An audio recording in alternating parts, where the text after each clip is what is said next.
Yeah. like, and how Christians should be involved or not. Yes. And yes. Morning, sir. Morning. I love your science. Thank you. Thank you. Looks like you got a copy of one there. I follow the YouTube channel, and I know the guy who does, well, I don't know him, but I think Sure. he does the artwork to that stuff. I think. Oh, yeah. Yeah, Russell. Videos and Can we give you this one his too? name now. His name's Russell. Russell, that's right. Yeah. What is this? This is all about abolition, what we're about. Oh, okay. And so it has all the information there. And then there's somewhere a QR code that leads to all the information about that. Yeah, I mean, I watch the channel, and I know a lot about you guys, so I appreciate what you do, and I think it's I think I agree with your agenda, and it's interesting. There's a lot of debate between abolitionists versus just different pro-life movements in general, and it's interesting to have conversations with different people about that stuff. Yeah. But Where do you think you would land right now? I think I'm leaning more towards realistic scenarios. So, the abolitionist utopia to me seems unreachable at this point. But I mean, I would like to see abortion banned, at the very least, post 6 weeks or something, or 10 weeks, or somewhere around that range, because it's more realistic to me to limit the amount of suffering. Are you saying like politically realistic? Politically realistic, and just in terms of limiting how many children are being aborted, I think if we're pushing people, which I agree with, ultimately, I think abortion in general shouldn't be abolished. But you risk pushing society in a certain direction which doesn't fulfill your goals.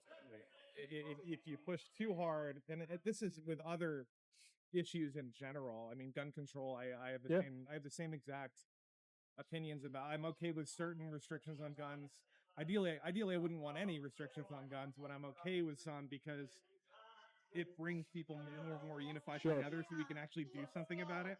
So that's kind of where I'm at with restriction at the moment. But it's a little different when it's a gun and when it's a human life, for sure, right? For sure.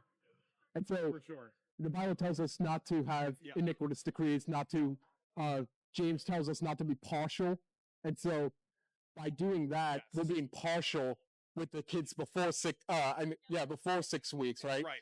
And these are some of the things they said to the abolitionists of the slave trade and to slavery in America. They said, well, the black people, they're going to rise up and attack. If we do it immediately, they're going to get revenge on their slave masters and all this.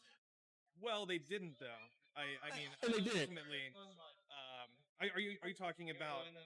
I'm just saying okay. I'm just saying that was like the argument was like against the abolitionists. It's like, hey, they're gonna like revolt. But that was an argument for people that were pro-slavery in general. Well, also for the North as well, because the North, they wanted a gradual decrease of slavery, and so they did things like reduce the number that could be brought in on a boat. Or like better conditions of working, stuff like that. A lot of that was fear of the economy collapsing. Exactly. Fear of the economy, fear of the culture collapsing. But what God says, God doesn't tell us to fear those things. He says to fear him.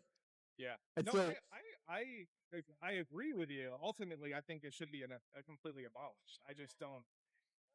I have a hard time, like, if there is a compromise to be made, I would rather make the compromise than do nothing about it. And you know what I mean? And I understand. It's different when you're doing what you're doing, which is I don't have a problem with what you guys are doing, but at the ultimate level of making decisions, voting, society is it's hard to move in any direction. Sure. So it's what can change that though? Yeah. Massive repentance. Yeah. And so if we call them to the standard, just like Moses called Pharaoh to a standard, let my people go. If we tell people, let these babies live, and at all stages, there can be a repentance. Like imagine if Donald Trump repented. I agree. But I also think it's going to take more than just the abortion argument to bring the country to that point. I agree. Charlie Kirk's assassination was a big turning point in pushing people in the direction of, going back to church. I agree. Which is why our message is gospel-centered. Yeah, it has to. Because if we, so here's something that I have to remember is if we abolish abortion, but it's done not in God's name, Right. my goal isn't accomplished. My goal is to bring God glory. And so if I don't give God glory in this, what's the point? Right, for sure. And so my goal is to do what God tells me. He tells me not to be partial. He says to establish justice. He says to give the gospel to all people, right? And so that's why this is gospel centered. This is why we say this is the standard we want.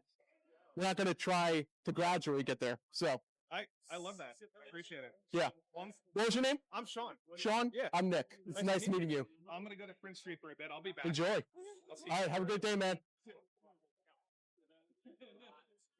Kazoo.